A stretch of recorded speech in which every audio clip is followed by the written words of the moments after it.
Hi అండి అందరికీ. బాదం గిరి టేస్ట్‌గా ఉండాలంటే బయట కన్నా టేస్ట్ సూపర్‌గా ఉంటుంది.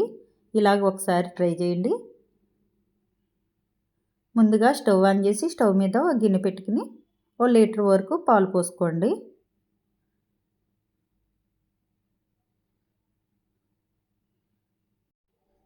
పాలు మరుగుతున్నప్పుడు తగినంత పంచదార వేసుకోండి.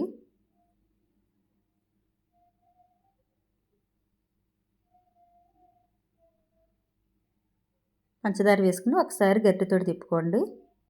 నేను బాదం గిరి పొడి ఈ ప్యాకెట్ తీసుకున్నాను. ఈ పొడి వేస్తే చాలా టేస్ట్‌గా ఉంటుంది బాదం గిరి. బాదం గిరిలో చాలామంది లిక్విడ్ వేస్తారు కదా! లిక్విడ్ బదులు యాలక్కాయల పొడిని కూడా వేసుకుంటారు. ఆ యాలక్కాయల పొడిని కూడా ఆ ప్యాకెట్‌లోనే ఉంటుంది. 4 స్పూన్ల వరకు బాదం గిరి పొడి వేసుకోండి. వేసుకుని ఉండలు కట్టకుండా ఒకసారి గరిటెతోటి తిప్పుకోండి. బాదం తురుము తీసుకున్నాను. ఈ తురుము ఇలా తీసుకుని వేస్తే బాదం గిరి చాలా టేస్ట్‌గా ఉంటుంది. ఇది వేయటం బట్టి మనకి మరింత టేస్ట్ వస్తది. బాదం తురుము వేసాక ఒక 5 నిమిషాలు మరగనివ్వాలి.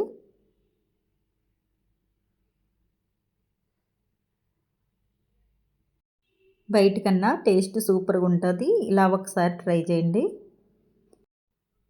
కొద్దిగా జీడిపప్పు ముక్కలు వేసుకోండి. రెడీ అయిపోయింది బాదం గిరి. వేసవికాలంలో చల్లగా తాగాలనిపిస్తుంది కదా! ఇలా చేసి ఫ్రిడ్జ్‌లో పెట్టి చల్లగా ఇవ్వండి. చాలా ఇష్టంగా తాగుతారు. ఒకసారి మీరు కూడా ఇలా ట్రై చేయండి. చాలా అంటే చాలా టేస్ట్‌గా ఉంటుంది. నా వీడియో నచ్చినట్టయితే లైక్ చేయండి, షేర్ చేయండి, సబ్స్క్రైబ్ కూడా చేయండి.